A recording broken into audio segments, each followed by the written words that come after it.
Hello, love. It's Clara Everly here, and I'm so glad you found your way back to me tonight. If this story helps you drift into sleep, and if you'd like to help others find this same gentle comfort, a quiet like or subscribe truly means the world. But just being here with me is already enough. You're exactly where you need to be, so let's begin, shall we?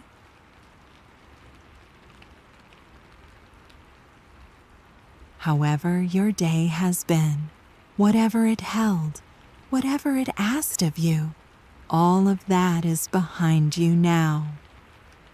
You've done enough. You've been enough. And now there's nothing left to do except rest. I hope you can feel the surface beneath you, supporting you completely. Feel the weight of your body being held, being cradled, being allowed to simply exist without effort. Your shoulders can soften, your jaw can release. All the small places where you've been holding tension, your forehead, your temples, the space between your eyebrows, all of it can ease now, can let go, can remember that holding on isn't always necessary. Your breath is moving through you. Not because you're making it happen, but because your body knows how. In and out. In and out. Like waves touching a shore and retreating. Like something ancient and reliable that's been with you since your very first moment and will stay with you until your very last. There's no rush tonight, no deadline, no place you need to be except right here. Time has become something softer, something more generous. It's not pushing you forward or pulling you back. It's just here, present, patient, holding space for you to simply be. The room around you, whatever room you're in, is exactly right for this moment. The temperature, the light, the sounds, or the silence. Everything is conspiring to help you rest, to help you release, to help you drift into sleep as slowly or as quickly as your body decides. And I'll be here with you. My voice, these words, this story, not demanding your attention, not requiring you to follow closely or remember anything. Just here, just present, just offering you company as the night unfolds, as your breathing deepens, as sleep begins to find you. Because that's what tonight is about. Not excitement or drama or anything that asks you to be alert. Just softness, just ease, just the gentle permission to let go of everything that's been weighing on you and allow yourself to be held by rest. Your eyelids are heavy, or perhaps they're already closed. Either way is perfect. There's no right way to receive this story, no wrong way to drift. You might hear every word, or you might slip into sleep halfway through, or you might fade in and out, catching pieces like shells gathered from a beach. Some you'll keep, some you'll release, and none of it matters except that you're here. You're resting. You're allowing yourself this gift of peace. The day is done. The night is yours. And somewhere in the quiet spaces between waking and sleeping, there's a story waiting. Not a complicated story. Not one with urgency or conflict or anything that might disturb your rest. Just a gentle unfolding. Just a soft companionship. Just something to keep you company as you drift. So let yourself settle even more deeply now. Let your body grow heavier. Let your thoughts slow and soften and eventually fade into that beautiful blankness that comes before dreams. Let everything be exactly as it is, imperfect, human, real, and know that's more than enough. I'm here. You're safe. And the night is long and patient and kind. Let's begin. There's a bookstore I know, not a large one, not the kind you'd find in a busy shopping district with bright lights and bestseller displays and the constant hum of transaction. This is a different kind of bookstore, the kind that exists on a quiet side street, the kind you might walk past a dozen times before noticing it, the kind that feels less like a business and more like someone's living room that happens to sell books. It's evening there now, late evening, that particular hour when the day has mostly ended but night hasn't quite settled in. The time when the sky holds that deep blue color that's almost purple, almost black, but not quite either. The time when streetlights have come on but still seem premature, still seem like they're anticipating darkness rather than responding to it. The bookstore is still open. It stays open late on weekday evenings, not for profit probably, but because the owner likes to be there, likes the quietness of the shop after the sun goes down, likes the way the lamps cast warm pools of light onto the wooden floors, likes the company of books, their patient presences lining the walls, waiting to be discovered, or rediscovered, or simply acknowledged in passing. There are only a few people in the shop at this hour. The owner, of course, somewhere behind the front counter, or perhaps in the back room making tea. A customer or two moving slowly through the aisles, not shopping so much as browsing, not looking for anything specific so much as allowing themselves to be found by whatever wants to find them. And there's someone else, someone who comes here often at this hour, someone who's been coming here for weeks now, maybe months, though time has a way of blurring when you're not keeping track of it, when you're not marking days on a calendar or counting visits or treating anything like an obligation.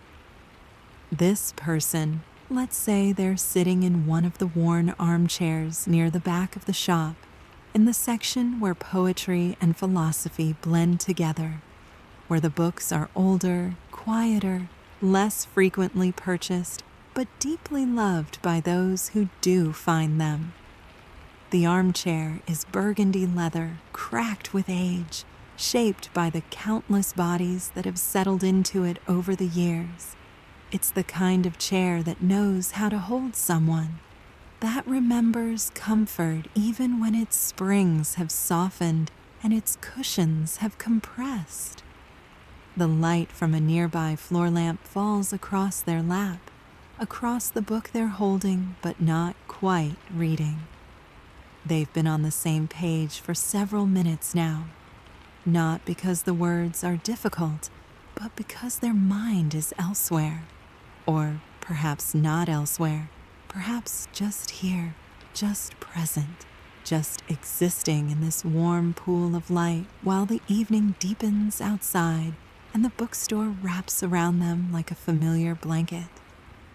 They're not thinking about anything in particular, just feeling the weight of the book in their hands, just noticing the smell of old paper and binding glue and the faint scent of coffee from the small cafe area at the front. Just hearing the soft classical music playing through hidden speakers, so quiet it's barely there, more like a suggestion of music than actual melody. This is their place, not officially, not in any way that involves ownership or belonging, but in the way that certain places become yours through repeated presence, through familiarity, through the quiet claim of always choosing to return. And tonight, like most nights, they are content to simply be here, to sit in this chair, to hold this book, to exist in this gentle space between the demands of the day and the surrender of sleep, to let time pass without measuring it, without worrying about it, without needing it to be anything other than what it is. Just time, just moments, just the soft accumulation of being alive and present and at peace. The bookstore holds them gently. The chair supports them. The light illuminates without demanding attention. And somewhere nearby, moving through the aisles with their own quiet purpose, another presence makes the space feel less solitary without making it feel crowded. Someone else who understands about quiet places, about the value of slow evenings, about the peace that comes from being somewhere that asks nothing from you except that you be there. They haven't met yet. These two presences in the bookstore haven't spoken, haven't even made eye contact, but they've occupied the same space often enough now that there's a recognition, however unspoken, an acknowledgement that they're both here, both choosing this, both understanding something about the gift of places like this. And tonight, perhaps, something might shift, some small movement toward connection, or perhaps not. Perhaps they'll remain as they've been, parallel existences, sharing space but not lives, content with the proximity without needing it to become anything more. Either way is fine.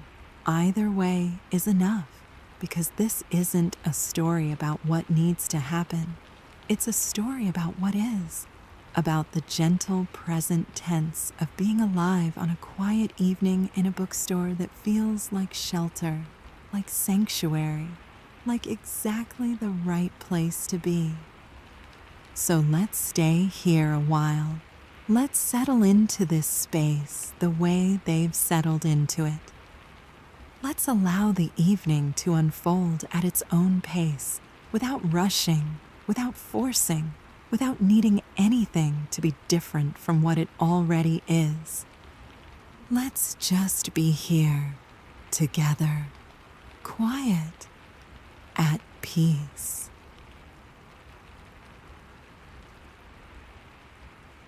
The person in the burgundy chair shifts slightly, adjusting their position without really thinking about it.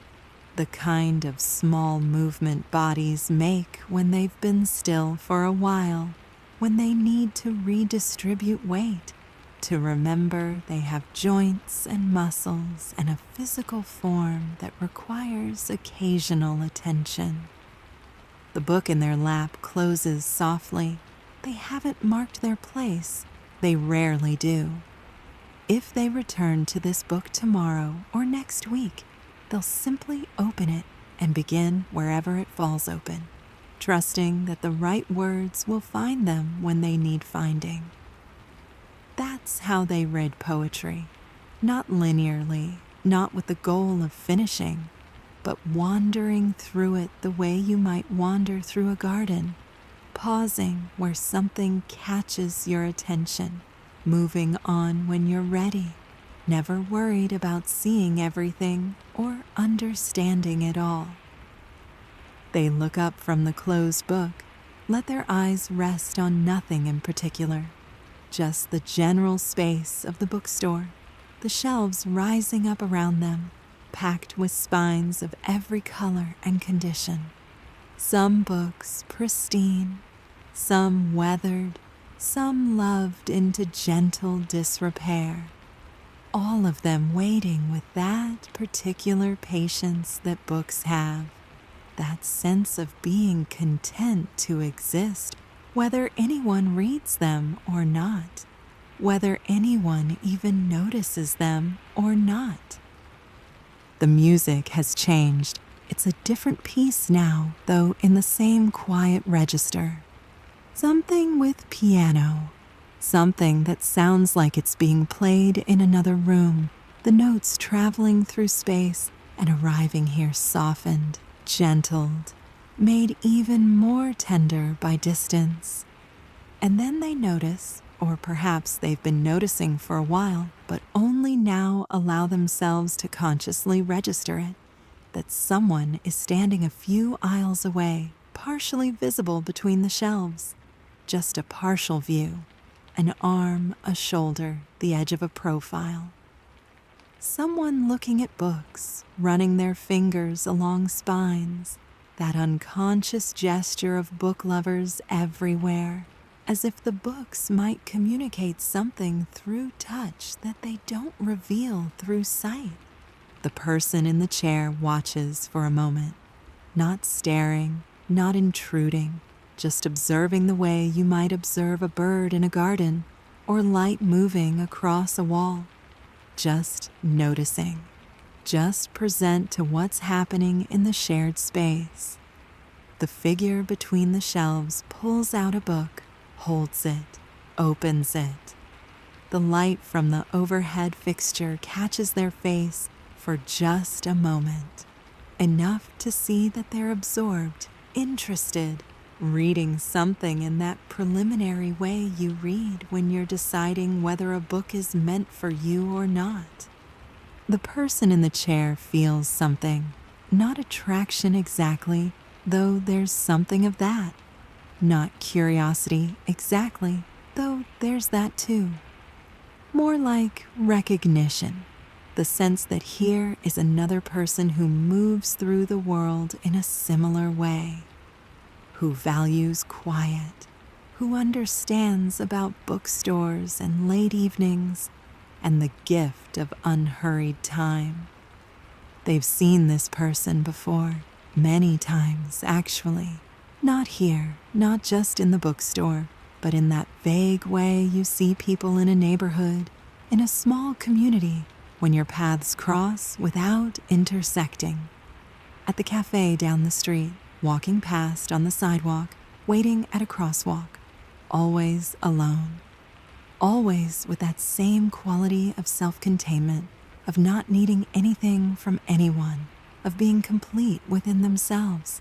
And here, in the bookstore, here most of all. The person between the shelves comes here almost as often as they do. Different evenings sometimes, but overlapping enough that they've developed a pattern of co-presence, of being here together without being together, of sharing the space the way strangers can when they both understand its value. The figure moves, walks to the end of the aisle, disappears from view. The person in the chair hears soft footsteps, hears the whisper of fabric against book spines as someone moves through a narrow passage, hears the small sound of a book being returned to a shelf, replaced, offered back to the collection. Then silence again, or not silence. There's never true silence in a bookstore. Always small sounds, the building settling, the heater cycling on and off, pages turning somewhere, the owner moving in the back room, but quiet, deep quiet, the kind that feels like permission, like sanctuary, like a buffer against the louder world outside. The person in the burgundy chair stands. Their legs have stiffened slightly from sitting so long, and they pause to let blood flow properly, to let their body remember how standing works. They leave their book on the chair's arm, a marker of temporary claim, a signal that they'll return, and begin to walk through the aisles themselves, not following the other person, not seeking them out, just moving because it feels right to move, because they want to stretch their legs, because they want to see what books might find them tonight if they make themselves available to be found. They trail their fingers along spines as they walk, feeling the different textures, cloth, leather, paper, plastic dust jackets, feeling the different ages, smooth modern bindings, rough older ones, cracked spines that speak of many readings, many hands, Each book a world, each spine a doorway, each title an invitation or a promise or a question. In the history section, they pause, pull out a book about trains, not because they're particularly interested in trains, but because the cover is beautiful. Deep blue cloth with gold lettering embossed with a small image of a locomotive. They open it.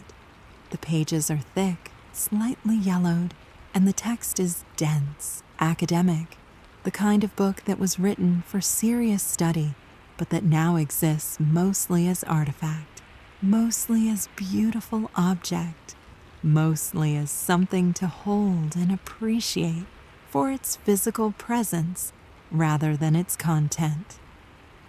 They're holding this book, looking at an engraving of a steam engine when they sense someone nearby, not close, but present. In the next aisle, perhaps, or the one beyond that. They can't see anyone, but they can feel the presence, the way you always can in quiet places, the way the air changes slightly when another person is near. And then a voice, quiet, gentle, coming from the next aisle over, speaking to no one, or perhaps to the books themselves, or perhaps just thinking out loud the way people do when they believe they're alone.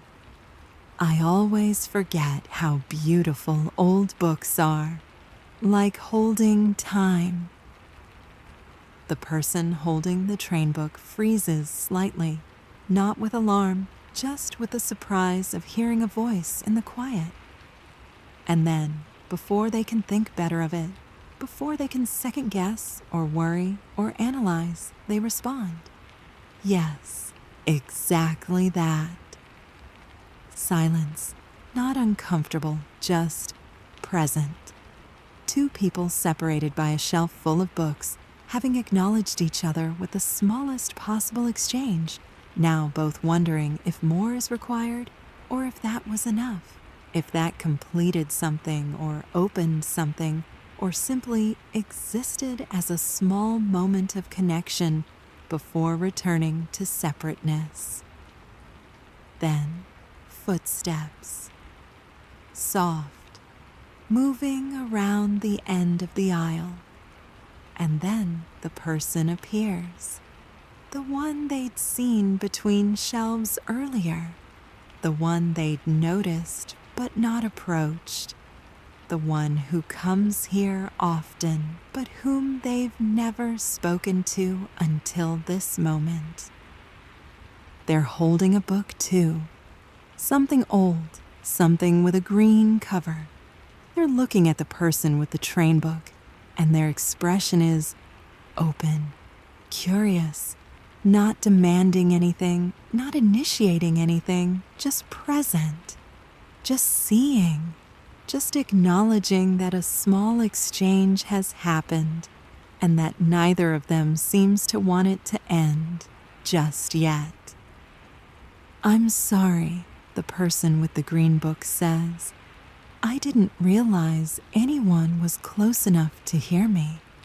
I have this habit of talking to books. The person with the train book smiles. I do that too, though usually in my head.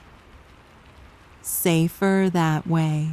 Books don't judge, but people might.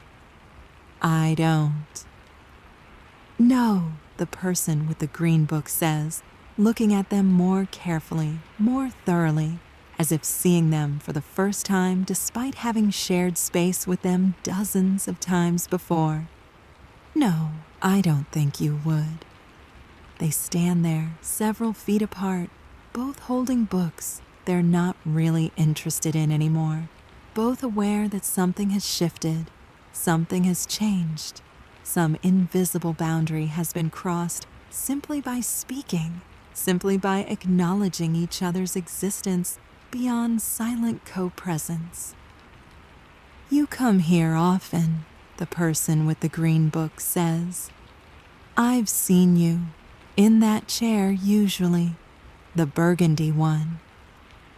I do, and you're here often too, always in the poetry section. Always, they confirm. I'm drawn to it, even though I don't really understand most of it. I don't think understanding is the point. No, I think feeling is the point, and you don't need to understand something to feel it. The person with the green book nods slowly, as if this observation has settled something in them, has answered a question they didn't know they were asking. Yes, they say quietly. Yes, exactly. They stand in the silence that follows, not awkward silence, not the kind that needs filling, just silence, just the space between words, the space that lets words land and resonate and mean something beyond their literal content. Then the person with the green book says, I should let you get back to your book. I should let you get back to yours. Neither of them moves, and then they both smile, small smiles, private smiles, smiles that acknowledge the absurdity and sweetness of this moment, of this small connection happening in a bookstore at the end of the day, of two people who've been circling each other's presence for weeks or months, finally speaking, finally bridging that gap between being alone together and being together together. I'm here most evenings, the person with the train book says. If you ever want to, talk to someone instead of to books. I'd like that, the person with the green book replies. I'd like that very much. They part then, moving back to their respective sections, their respective browsing. But something has changed. The bookstore feels different now, warmer somehow, more alive. Not because of what was said, the words were simple, unremarkable, but because of what wasn't said, because of what was offered and accepted without needing to be spoken. The possibility of connection, the invitation to not be alone, even when being alone has been comfortable, has been chosen, has been enough. Until suddenly it wasn't, until suddenly alone became something to move beyond, to grow past, to gently set aside in favor of something else, something new, something that feels like it might be the beginning of something neither of them expected, but both of them, perhaps, have been quietly hoping for.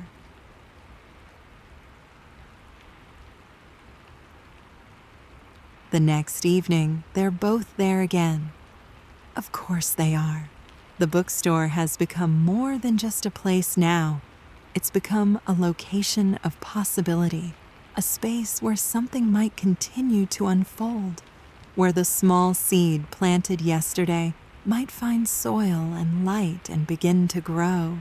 The person who usually sits in the burgundy chair is sitting there again, but differently now.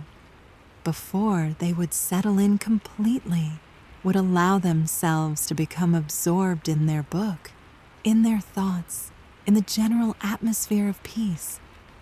Tonight, they're more alert, not anxiously so, not uncomfortably so, just aware of the door, of who might come through it, aware of the aisles, of movement within them, aware that they're waiting for something, someone, and that the waiting itself is pleasant, is full of gentle anticipation rather than need. The music tonight is different, something with strings, cellos maybe, or violas, something low and warm and steady. It creates a feeling of embrace, of being held, of safety. And then the door opens. A soft chime announces it. Nothing loud, just a gentle acknowledgement that the space has accepted a new presence. The person in the burgundy chair doesn't look up immediately. That would be too obvious, too eager. But they listen to the footsteps crossing the wooden floor. Listen to them pause, presumably at the front desk where the owner greets regulars with a nod and newcomers with a warm welcome. Listen to them resume, moving deeper into the store, moving toward the back where the poetry section waits. And then, differently than yesterday, the footsteps don't stop at the poetry section. They continue. They come closer. They stop near the burgundy chair. Is this seat taken? The person in the chair looks up.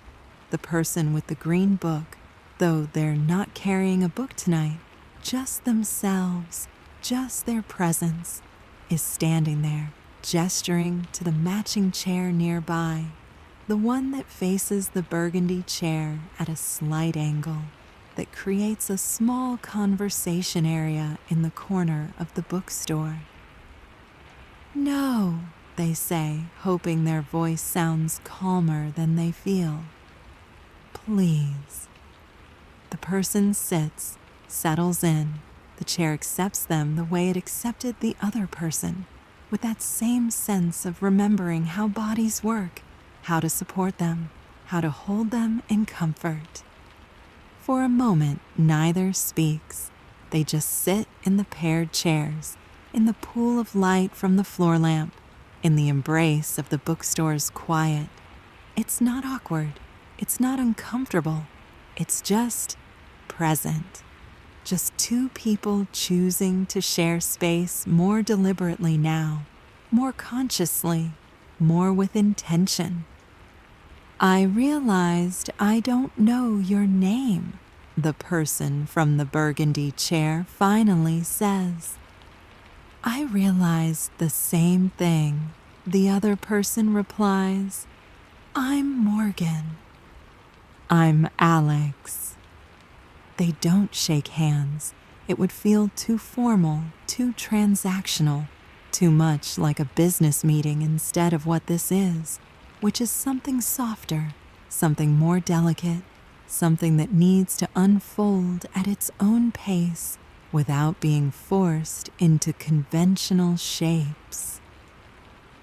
Morgan, Alex says, trying the name, letting it settle. It suits you. Does it? It feels quiet, thoughtful, like you. Morgan smiles. That's probably the kindest thing anyone said about me in a long time. Most people think I'm just reserved or distant. There's a difference between being distant and being private. Yes, Morgan says, and something in their face eases, relaxes, suggests that being understood, even in this small way, is a gift they haven't received often. Yes, exactly that difference. They sit in this understanding for a moment. Let it fill the space between them. Let it create a foundation. Let it establish that here, in this bookstore, in these chairs, they can be seen for what they actually are rather than what people assume. What were you reading? Morgan asks, nodding toward the book resting on the arm of Alex's chair, the poetry collection they'd been holding but not reading the night before. Rumi, or trying to. He's harder than he seems. Because he asks you to feel everything. Alex looks at Morgan with surprise, with recognition. Yes, exactly. How did you? Someone told me that once, about Rumi, that he asks you to feel everything and sometimes we're not ready for everything. Are you ready? Morgan considers this. I don't know. Some days, yes. Some days, no. Tonight, they pause, look at Alex, look at the space they're creating together. Tonight, I think maybe yes. The conversation flows naturally after that. Not forced, not performed, just genuine exchange. They talk about books, of course, about poetry and fiction, and the strange comfort of reading old histories about things that no longer matter except as stories. They talk about the bookstore, about how they each found it, about what it means to have a place like this in a world that often feels too fast, too loud, too demanding. They talk about their work. Alex does something with graphic design, creating beautiful things for people who mostly don't notice beauty. Morgan works in a library, helping people find books, helping books find people, spending days surrounded by stories they'll never have time to read. They talk about the city, about their neighborhoods, about the small routines that structure their days and give shape to their weeks. They discover they live not far from each other. They discover they frequent the same cafe, though at different times. They discover that their paths have probably crossed dozens, maybe hundreds of times before they finally crossed here, in this bookstore, in this deliberate way. It's strange, Morgan says at one point when the conversation has lulled into comfortable silence. How you can be near someone so many times and never really see them. And then one day you do, and you wonder how you ever missed them. Maybe we weren't ready, Alex suggests. Maybe we needed to become the versions of ourselves who were ready to see each other. That's very poetic. I've been reading Rumi, remember? It rubs off. They smile at each other, and in that smile, something deepens. Some recognition that this isn't just pleasant conversation between friendly strangers. This is something else, something more, something that's beginning to matter in a way neither of them expected, but both of them welcome. The bookstore owner appears briefly, asking if they'd like tea. They both accept, and she returns a few minutes later with 2 cups, steam rising from them, fragrant with something herbal, something soothing. She sets them on the small table between the chairs and disappears again, leaving them to their conversation, to their unfolding connection. They wrap their hands around the warm cups, sip slowly, let the tea's warmth spread through them, adding to the warmth already present, already building between them. Can I tell you something? Morgan says after a while. Of course. I've been coming here for months, and every time I'd see you, and I'd think I should say something, should introduce myself, should at least smile. But I never did. Why not? I was afraid. Of what? Morgan looks into their tea as if the answer might be floating there. Of disrupting it, I suppose. We had this thing, this shared space, this parallel existence, and it was comfortable, safe. I was afraid that if I tried to make it more, tried to make it into actual connection, it might become less, might become awkward or forced or disappointing. And now I'm glad I was wrong. Alex reaches across the space between the chairs, doesn't touch Morgan, doesn't need to, just extends their hand, palm up, an offering, an invitation. and Morgan, after a moment's hesitation, reaches back. Their fingers meet, rest together lightly.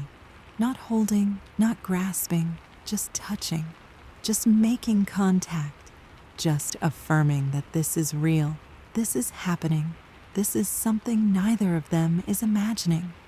They sit like that, hands touching lightly, tea cooling in their cups, the bookstore wrapped around them like a cocoon.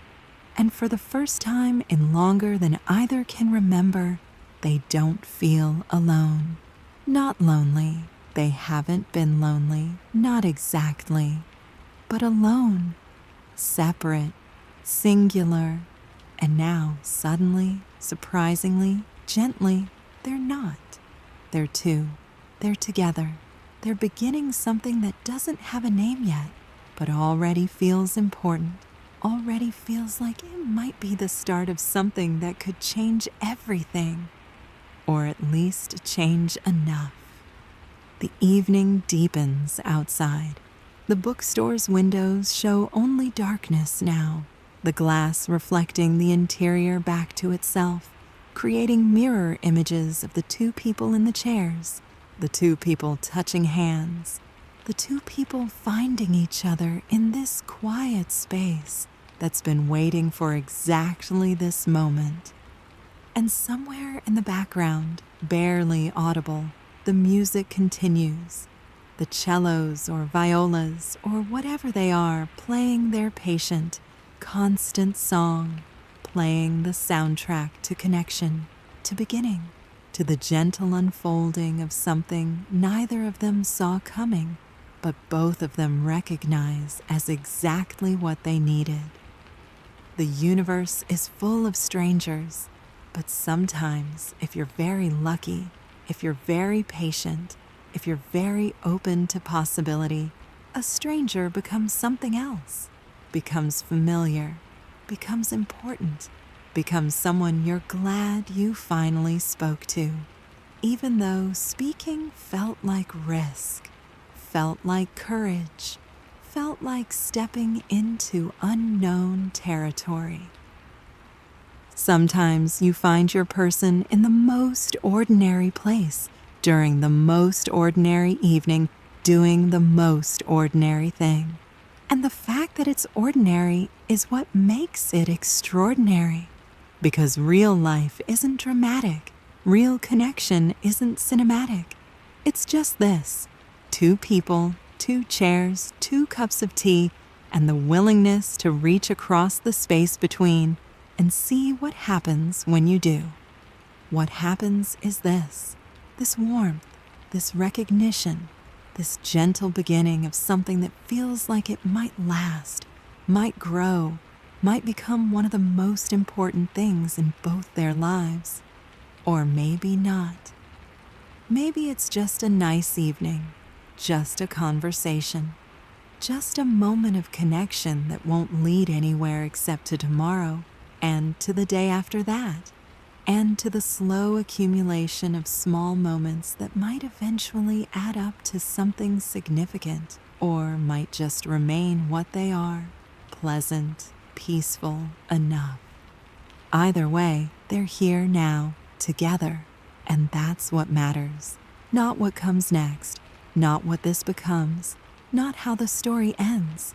Just this, the present moment, the warm tea, the touching hands, the quiet bookstore, and the deep sense that whatever else happens, they're exactly where they're supposed to be.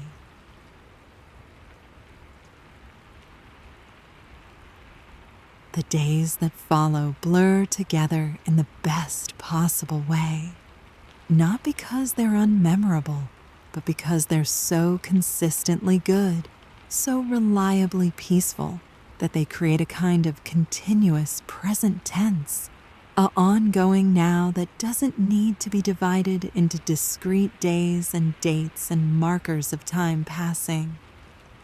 Alex and Morgan meet at the bookstore most evenings now. Not every evening. They both have lives, obligations, needs for solitude that don't disappear just because they've found each other. But most evenings, often enough that the owner, whose name they've learned is Margaret, has started automatically making 2 cups of tea when she sees them both arrive. They've moved beyond the chairs now, though they still end up there eventually. But first, they wander the aisles together, showing each other books they love, books they've been meaning to read, books they read years ago and have been thinking about revisiting. They pull things from shelves and read passages aloud to each other. They sit on the floor sometimes, in narrow aisles where there are no chairs, their backs against the bookcases, their legs stretched out, their shoulders not quite touching, but close enough to feel each other's warmth. They've learned each other's rhythms. Alex likes to arrive first to have a few minutes of solitude before company. Morgan likes to browse before settling, to move through the space, to let their energy find its level before committing to sitting still. They've learned to honor these needs, to give each other space even when they're together, to understand that closeness doesn't require constant contact, constant attention, constant engagement. Some evenings they talk constantly, about everything and nothing, about childhoods and families and the wounds we carry and the ways we've learned to heal them, or at least live with them, about dreams and fears and the strange experience of being an adult when you still feel like a child inside, still unsure, still figuring it out, still waiting for someone to tell you you're doing it right. Other evenings they barely talk at all. They just exist together, reading their separate books, occasionally glancing up to meet each other's eyes, to share a smile, to check that the other is still there, still present, still choosing to stay. These quiet evenings are often the best ones, the ones where Alex feels most at peace, most like themselves, the ones where Morgan's usual guardedness dissolves completely, leaving them open and soft and vulnerable in the safest possible way. Tonight is one of the quiet evenings. They're in their chairs, the burgundy one and its companion, positioned to face each other, but angled enough that they're not forced into constant eye contact, can look at their books or out the window or at the general space of the bookstore without it feeling like avoidance. Alex is reading again, actually reading this time, not just holding a book as an excuse to be here. They're reading a novel about someone traveling alone through a foreign country, and the prose is simple and beautiful and makes everything feel both more real and more dreamlike at the same time. Morgan is not reading. They're holding a book, but their eyes aren't moving across the page. They're watching Alex, not staring, not intense, just watching the way you watch something precious, something you want to memorize, something you want to keep in your mind for later when you're alone and need to remember that connection exists, that you're not as isolated as you sometimes feel. After a while, Alex senses the attention, looks up, meets Morgan's eyes. "What?"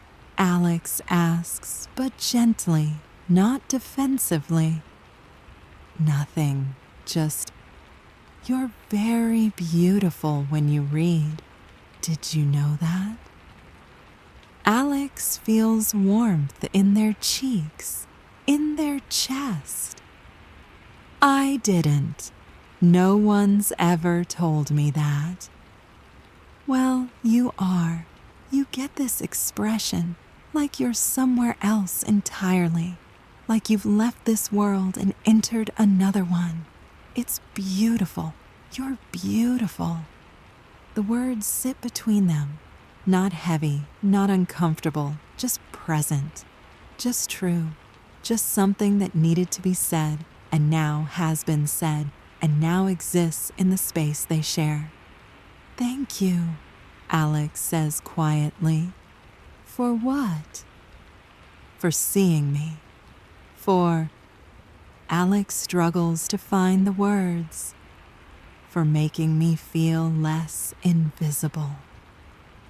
Morgan sets their book aside completely, leans forward slightly. Is that how you felt? Invisible? Sometimes, most of the time, it's not anyone's fault. It's just, I've always been quiet, and quiet people are easy to overlook, easy to forget. We're here, but we don't take up much space, don't demand much attention. And after a while, you start to feel like maybe you don't really exist. Not in the way that loud people exist. Not in the way that matters. You matter, Morgan says, and their voice is fierce, more intense than Alex has heard it before. You matter so much. You take up exactly the right amount of space. You don't need to be loud to exist. You don't need to be anything other than what you are. Alex feels something break open in their chest, not painfully, but like ice breaking in spring, like something frozen finally thawing. They've been holding something tight for so long, this belief that they're not enough, that they need to be more, to be different, to be louder and brighter and more present. And here's Morgan, seeing them exactly as they are and saying it's enough, saying it's more than enough, saying it's perfect.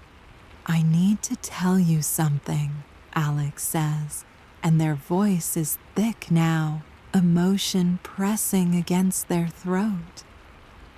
Okay. I've been alone for a long time, by choice, mostly. After my last relationship ended, I decided it was easier to be alone, safer, less complicated. And it was all of those things, but it was also, they pause, searching for the right words. It was smaller. My life became smaller. Not just small, manageable, contained. And I told myself that was what I wanted, that I was happy with small. And now I'm starting to remember that there's more, that life can be bigger, that I can be bigger, and it's terrifying and wonderful at the same time. Morgan reaches across the space between them, takes Alex's hand properly this time, not just touching, but holding.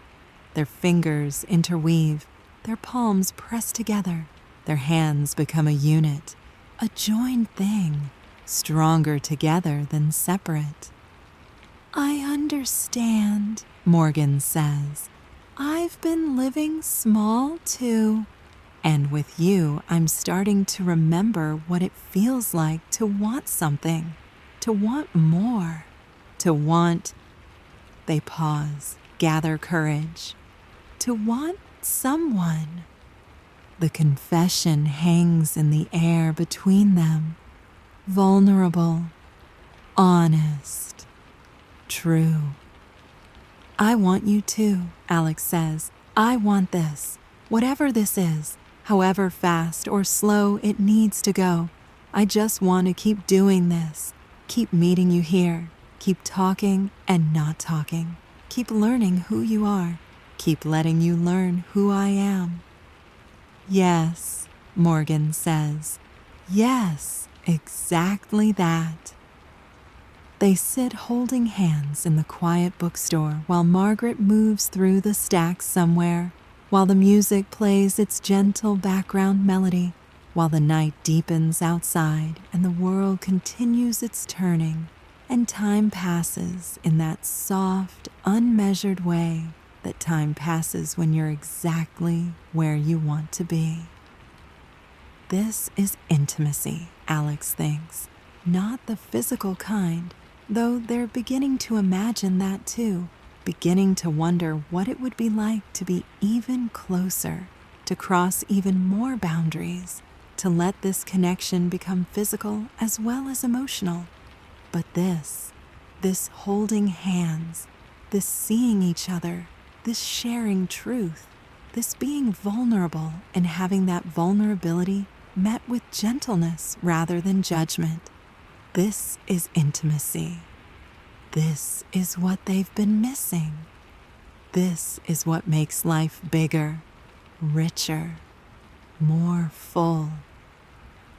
"Can I ask you something?" Morgan says after a long, comfortable silence. "Anything. What are you afraid of?" "With this. With us." Alex considers the question, wants to give it the honesty it deserves. "I'm afraid of losing myself. I've done that before, gotten so caught up in someone else that I forgot who I was on my own. And then, when it ended, I didn't know how to be just me anymore. I had to rebuild from nothing." "I won't let that happen," Morgan says. "I don't want you to lose yourself. I want you to be more yourself, the most yourself you've ever been. And if I ever sense you disappearing into us, into me, I'll pull you back.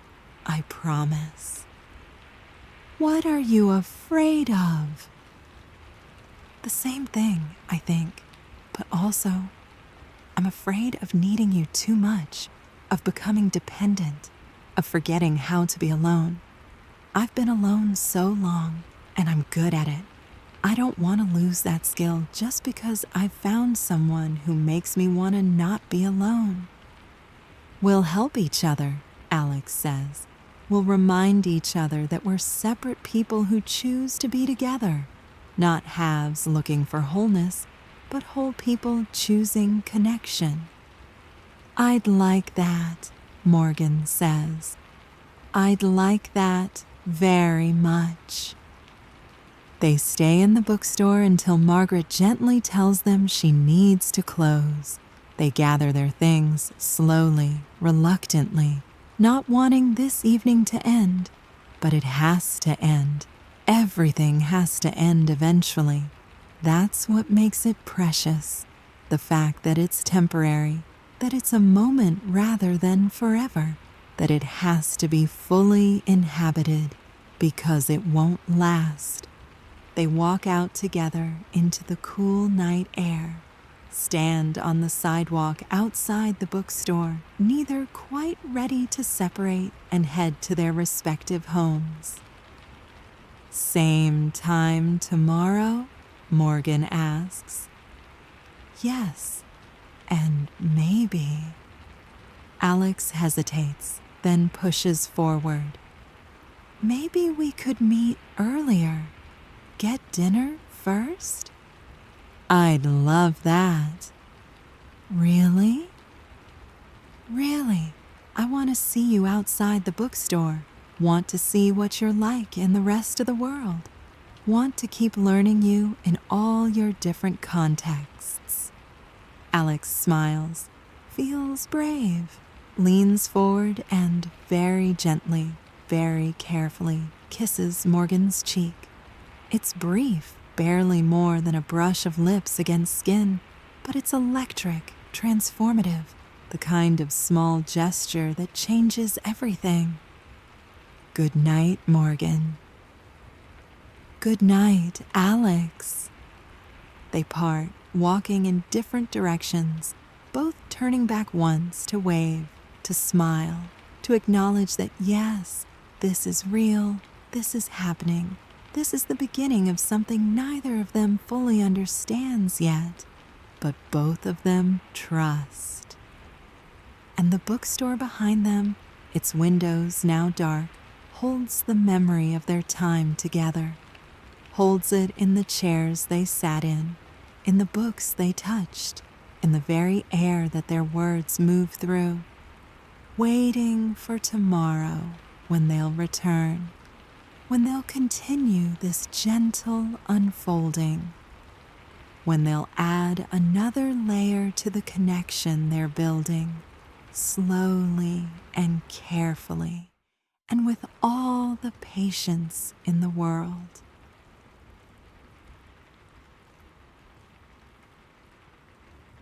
Dinner becomes a ritual. They meet 3 or 4 times a week now, always starting with food, not at fancy restaurants, not anywhere that feels like performance or date night pressure, but at small, quiet places that serve good food and don't rush you, that let you linger over your meal and talk until the plates are empty and the candles have burned down to stubs. They learn each other's food preferences. Alex loves soup, any kind of soup, but especially the kinds with vegetables and beans and bread for dipping. Morgan has a sweet tooth that they're slightly embarrassed about, always ordering dessert, always offering to share, but secretly hoping Alex will say no so they can have it all to themselves. Alex always says no, always smiles at Morgan's transparent delight, always feels warm watching someone take such simple pleasure in something so small. They learn each other's stories, not all at once, not in one intense confessional session, but gradually, piece by piece, memory by memory. Alex talks about growing up in a house that was always quiet, where emotions were felt deeply but rarely expressed, where love was demonstrated through acts of service rather than words. Morgan talks about growing up in a house that was too loud, where emotions were always being expressed, where conflict was constant and exhausting and taught them to crave peace above almost everything else. They talk about past relationships, the ones that hurt, the ones that taught them things, the ones that left scars they're still healing. They're careful with these stories, conscious that the past can be a threat to the present if you let it be, but also knowing that understanding where someone has been helps you understand where they are now, why they respond the way they do, why certain things feel safe and certain things feel dangerous. Alex tells Morgan about the relationship that ended 3 years ago, about how they loved someone who couldn't love them back in the right way, who tried but couldn't, who finally said, "I'm sorry," and left, and how that sorry echoed in Alex's head for months, for over a year, for longer than the relationship itself had lasted. How they'd eventually realize that some apologies don't fix anything. They just acknowledge that something is broken, and how that acknowledgement is both painful and necessary. Morgan tells Alex about the relationship that ended 5 years ago, about how they'd tried to be someone they weren't, had tried to be more outgoing, more social, more engaged with the world, because that's what their partner wanted, needed, demanded. How they'd exhausted themselves trying to be enough, trying to be right, trying to be lovable.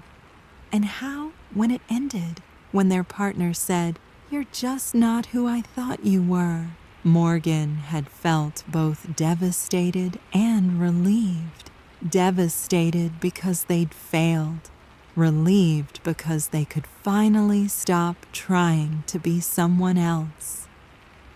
"I'm not trying with you," Morgan says one night over Thai food, their pad Thai half-eaten, their attention entirely on Alex. "I mean, I'm trying to be a good person, a good whatever we are, but I'm not trying to be different. I'm not performing. This is just me. And if it's not enough, I need to know now before I get too what? Too attached, too invested, too in love." The words sit between them. Too in love. Not in love yet, but getting there. Moving in that direction, close enough to see it, to feel it, to know it's approaching. It's enough, Alex says quietly. You're enough. You're more than enough. And I'm not performing either. This is me too. The quiet, bookish, slightly anxious person who would rather stay in than go out. Who likes routine and familiarity and knowing what to expect. If that's not exciting enough for you, it's perfect, Morgan interrupts. It's exactly what I want. I don't want exciting. I want this. I want quiet dinners and bookstore evenings and conversations that matter. I want to feel like I can be myself without apology. And with you, I can. So if we're both two something, maybe we're two in the right direction. Alex reaches across the table, takes Morgan's hand. They've gotten comfortable with this now. The casual touching, the reaching for each other, the physical confirmation that they're real, that this is real, that they're not imagining the connection between them. Two in the right direction, Alex repeats. I like that. After dinner, they walk, not with destination, not purposefully, just wandering through the neighborhood, through streets that are quiet this time of night, past houses with lit windows and drawn curtains, past shops that have closed for the evening, past the occasional person walking a dog or talking on their phone or hurrying home from somewhere. They walk close together. Sometimes their shoulders brush. Sometimes Morgan's hand finds Alex's, and they walk holding hands like teenagers, like people for whom this is all new and exciting and worth celebrating, which it is, regardless of their age, regardless of their past relationships, regardless of their previous experience with love and loss. They end up at a small park, just a neighborhood park, nothing special. A few benches, some trees, a playground that's empty at this hour, swings swaying slightly in the breeze. They sit on a bench, not ready to part yet, not ready for the evening to end. I've been thinking, Alex says, about how strange it is that we found each other, that out of all the bookstores in this city, we both chose that one, that out of all the times we could have been there, we were there at the same times, that out of all the months we could have finally spoken to each other, we finally did. It feels like, I don't know, not fate exactly, but something. Convergence, Morgan offers.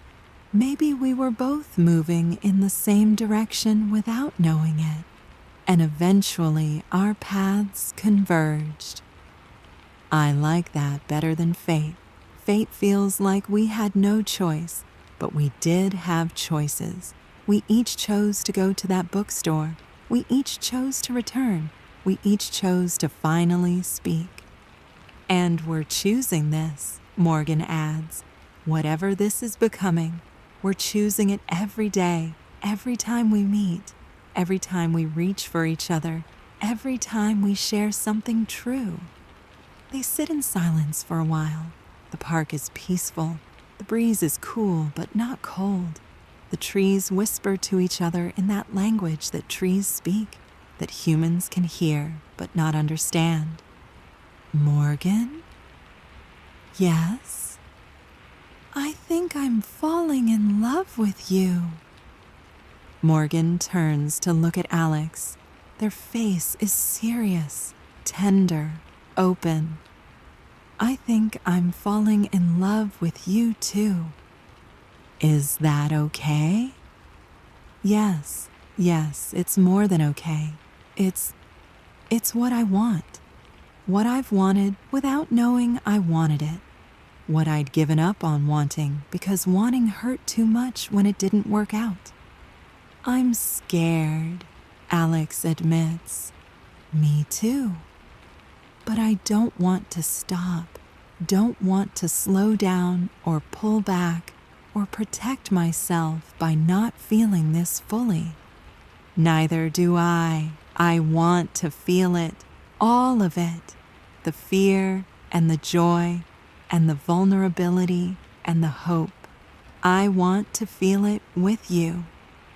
They move closer on the bench until they're not just close but touching, until Morgan's arm is around Alex's shoulders and Alex's head is resting against Morgan's chest, and they're breathing together, their rhythms synchronizing, their separate bodies finding a way to be together that feels natural, that feels right, that feels like coming home.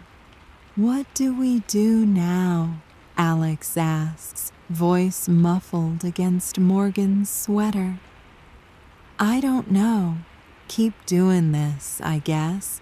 Keep meeting, keep talking, keep falling, and see where we land. That sounds terrifying. It does, but also kind of wonderful.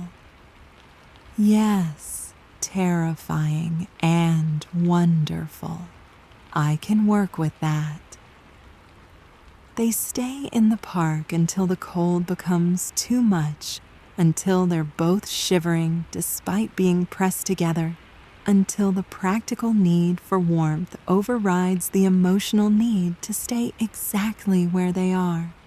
They walk back through the neighborhood, more slowly now, drawing out the time, reluctant to reach the point where they have to separate and go to their respective homes, their respective beds, their respective solitudes.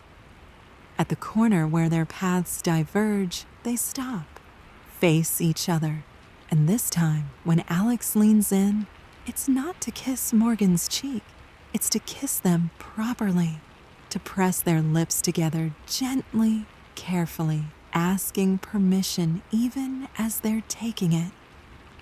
Morgan responds, kisses back, and for a moment, they're not two separate people. They're one thing, one connection, one expression of something neither of them can name, but both of them recognize as precious, as rare, as worth protecting. When they pull apart, they're both smiling, both a little breathless, both aware that something has shifted again, that they've crossed another boundary, that the territory they're moving through is increasingly unfamiliar, but increasingly wonderful. Good night, Alex. Good night, Morgan. They part reluctantly, walk away in different directions, both turning back to wave, both smiling, both carrying with them the warmth of the evening, the memory of the kiss, the knowledge that they're not alone anymore, not really, not in the way that matters. And somewhere in the universe, time continues its patient unfolding. The earth keeps turning, the night keeps deepening, and two people who were strangers a few months ago, who were acquaintances a few weeks ago, who are lovers now, or becoming lovers, or something close to it, carry each other in their hearts as they make their separate ways home. The weeks blur together the way good things do, not because they're unmemorable, but because they create a kind of continuous happiness, a steady stream of small joys that don't need to be marked or measured or separated into distinct events. They've stopped pretending that the bookstore is anything other than their place now. Margaret has embraced their presence, has started leaving the chairs arranged for them, has started stocking their favorite teas. She never intrudes, never asks questions, just smiles when she sees them arrive, together now more often than separately, and moves through her own evening routines while they do theirs. They've moved beyond the chairs. Sometimes they sit on the floor between the stacks, surrounded by books, leaning against each other while they read. Sometimes they sprawl on the worn rug in the back corner, their legs tangled together, their books forgotten, just talking quietly about nothing and everything. Sometimes they don't read at all, just sit close and exist together in the warm, book-scented space that's become synonymous with their connection. They've learned each other's bodies the way they learned each other's stories, gradually, carefully, with attention and respect. The first time Alex touched Morgan's face, traced their fingers along Morgan's jaw, Morgan had closed their eyes and leaned into the touch like someone receiving a blessing. The first time Morgan kissed Alex's neck just below their ear, Alex had made a small sound, surprise and pleasure, and something like recognition that made Morgan smile against their skin. They're taking it slowly, not because either of them thinks they should, not because of rules or timelines or fear, but because slow feels right, because rushing feels like it would dishonor what they're building. Because they've both learned that intimacy is about more than bodies, about more than physical connection, and they want to get all of it right. The emotional intimacy, the intellectual intimacy, the spiritual intimacy that comes from truly knowing someone and being truly known.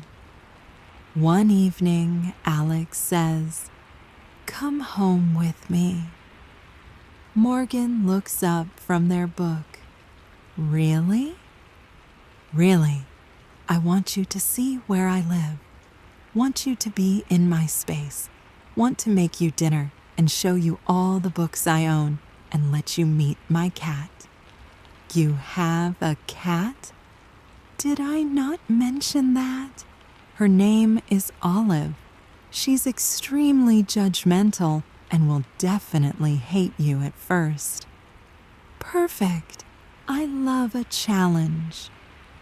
So they leave the bookstore earlier than usual, walk through the cool evening air to Alex's apartment, which is on the third floor of an old building with creaky stairs and radiators that clang but work, with high ceilings and large windows and the kind of character that newer buildings lack. Inside, the apartment is exactly what Morgan expected and somehow better. Books everywhere, on shelves, stacked on tables, piled beside the couch. Plants in various stages of thriving and struggling. Soft lighting from lamps with warm bulbs and fabric shades. A kitchen that's small but functional, with mismatched dishes visible through open cabinet doors. A couch that's clearly been well loved, its cushions compressed into comfortable shapes. An Olive, a gray tabby cat with green eyes and an expression of supreme skepticism, watching Morgan from her perch on the back of the couch. "Olive, this is Morgan," Alex says as if introducing equals. "Morgan, this is Olive. She's the real authority here. I just pay rent." Morgan approaches slowly, holds out their hand for Olive to sniff. The cat considers, deliberates, then deigns to touch her nose to Morgan's fingers. Not approval exactly, but not rejection either. Tentative acceptance, probationary status. "She likes you," Alex says, surprised. "How can you tell?" She didn't immediately leave the room, That's basically love from Olive. Morgan laughs, and the sound fills the space, makes it feel even warmer, even more like home. Alex moves into the kitchen, starts pulling out ingredients for dinner, pasta and vegetables and cheese. Nothing fancy, just comfortable food made with care. Morgan wanders the apartment while Alex cooks, looks at the books, reading titles, pulling some out to examine more closely. Looks at the plants, touching leaves gently, checking soil moisture without being asked. Looks at the photos on the walls and shelves. Alex with people who must be family. Alex younger and smiling at the camera. Alex in various locations that tell the story of a life lived quietly but fully. You can put on music if you want, Alex calls from the kitchen. The speaker is on the shelf by the window.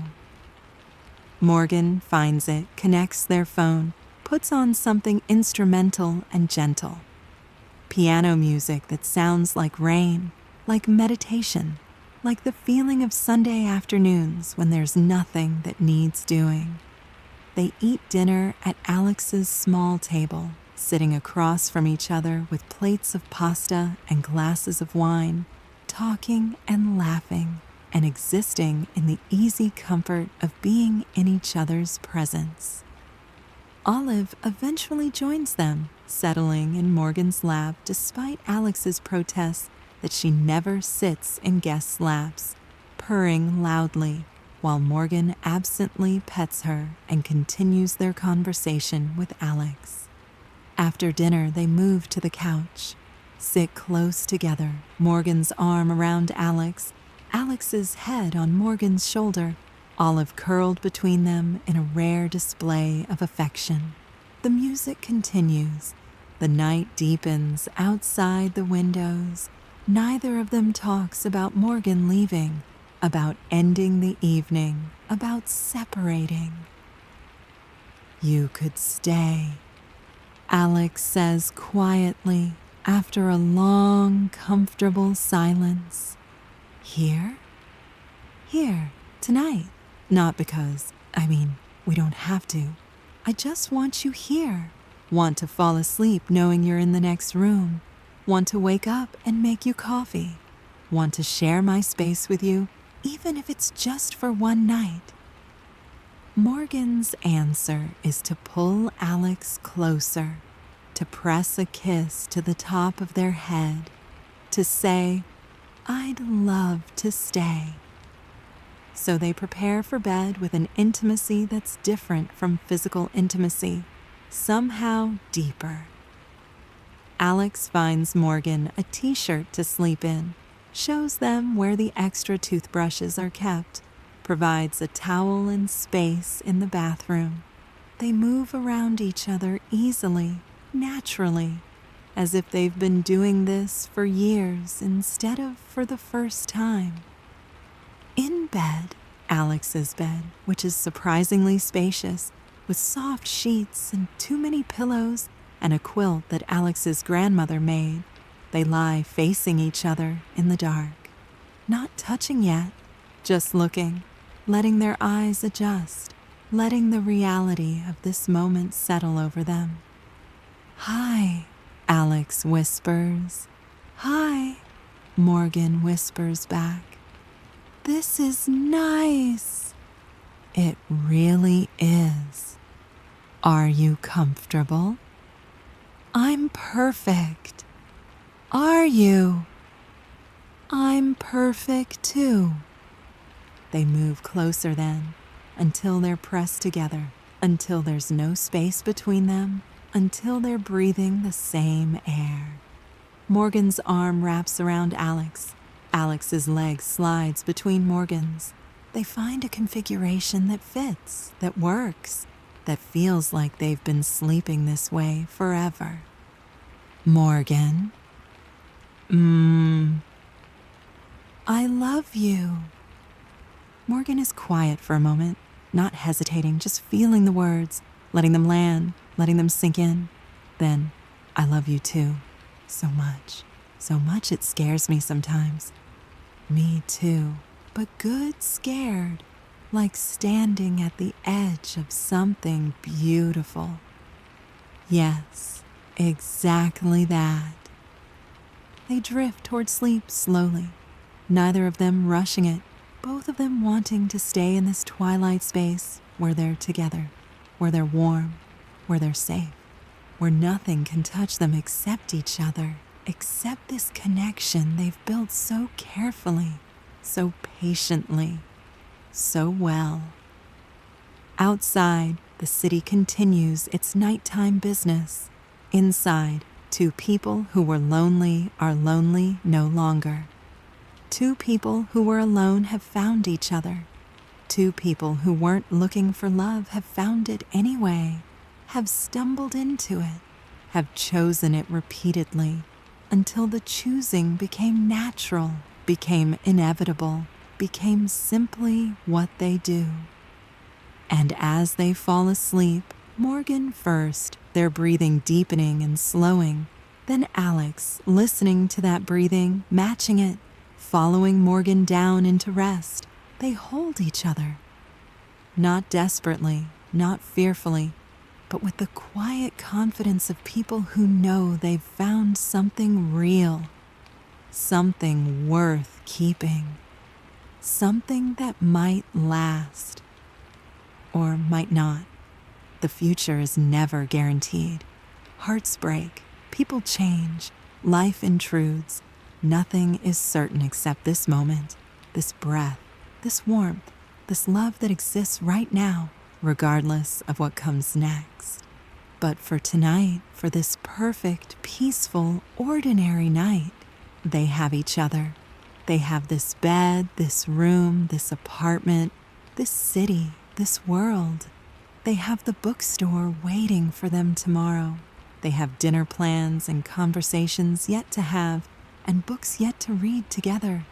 They have time, not infinite time, never infinite, but enough time. Time enough to love each other, time enough to be happy. And that's all anyone really needs. Just enough time to love and be loved. Just enough time to find someone who sees you and chooses you and holds you carefully.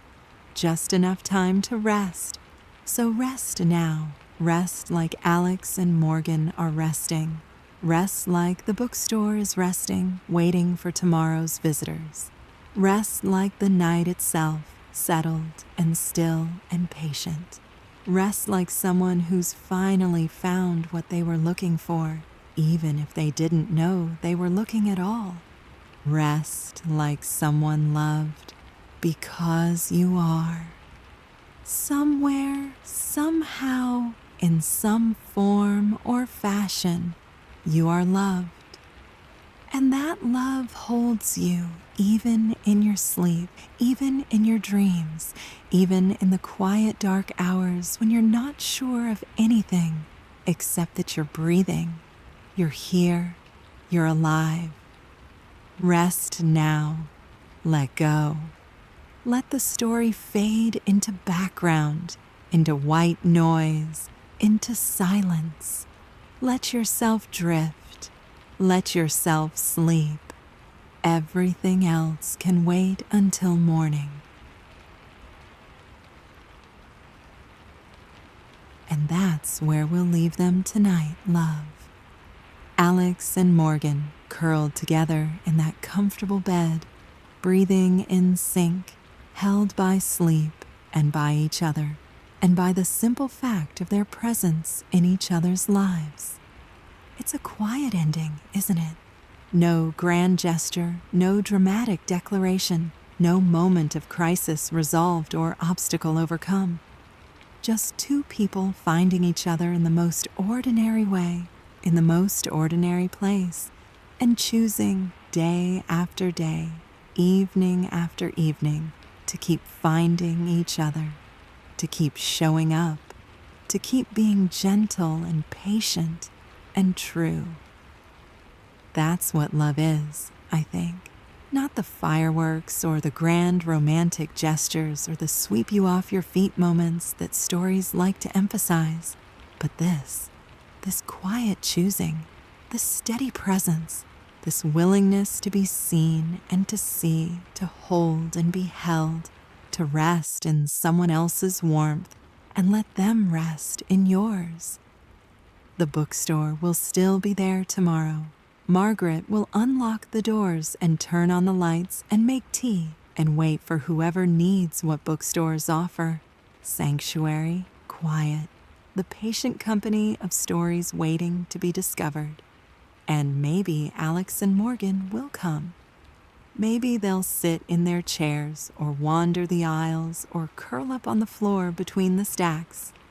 Or maybe they'll stay home in Alex's apartment, learning new ways to share space, to share time, to share the small, ordinary moments that make up a life together.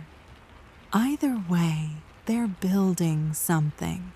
Something that started with parallel solitude and grew into connection. Something that continues to grow day by day, choice by choice, moment by moment. Something real and true and worth protecting. And you, my dear, you're building something too. Maybe not romantic love, maybe not what Alex and Morgan have found, but something, some kind of life that's yours, some kind of peace that you're moving toward, even if the path isn't clear, even if the destination keeps shifting, even if you're not sure you'll ever fully arrive. But arrival isn't really the point, is it? The point is the journey. The point is showing up. The point is choosing again and again to be present, to be open, to allow connection and beauty and gentleness into your life when it offers itself. So rest now, love. Let your body grow heavier. Let your thoughts slow and scatter. Let sleep find you the way it found Alex and Morgan, the way it finds everyone eventually, gently, inevitably, with patient grace. The story continues beyond this moment, beyond these words, beyond my voice fading into silence. Alex and Morgan wake up tomorrow. They make coffee together. They navigate the small awkwardnesses of morning, of being in each other's presence, without the romantic darkness of night to soften everything. And they figure it out. They learn. They keep choosing each other, keep choosing love, keep building this thing between them that doesn't have a perfect name, but that feels, for both of them, exactly right. And somewhere in the city, the bookstore waits. The chairs sit empty, remembering the shape of the bodies that occupied them. The books rest on their shelves, patient and still, their stories intact, ready to be discovered by whoever comes next. The tea kettle sits on the burner in the back room, ready to whistle its cheerful song when Margaret fills it and lights the flame. Everything waits. Everything is patient. Everything knows that time moves forward whether we're ready or not, whether we're paying attention or not, whether we're awake or asleep. So sleep, love. Let go of whatever you've been holding. Let go of the day and its demands. Let go of tomorrow and its uncertainties. Just be here, now, in this moment, in this soft darkness, in this safe space where nothing is required of you except rest. Your breath is slow and steady. Your body is heavy and held. Your mind is drifting, floating, finding its way toward dreams, or toward that peaceful blankness that's even better than dreams. And if you're lonely tonight, remember Alex and Morgan. Remember that they were lonely too, until they weren't. Remember that connection finds us in unexpected places, in quiet moments, In ordinary days that become extraordinary simply because we're willing to see each other, to speak, to reach out, to try. You're not alone, even in your solitude, even in your sleep, even in the dark and quiet hours. You're part of something larger, part of the story of people finding each other and finding themselves and finding peace. Part of the endless, beautiful, complicated tapestry of being human and being alive and being here. So rest, my dear. Rest like someone loved, because you are. Rest like someone held, because you are. Rest like someone who matters, who is seen, who is enough exactly as you are. The night holds you. The darkness holds you. And somewhere, in ways you can't see but that are no less real, love holds you too. Sleep well, love. Sweet dreams. Or no dreams at all. Just deep, perfect, peaceful rest. Either way, you're exactly where you need to be. Good night.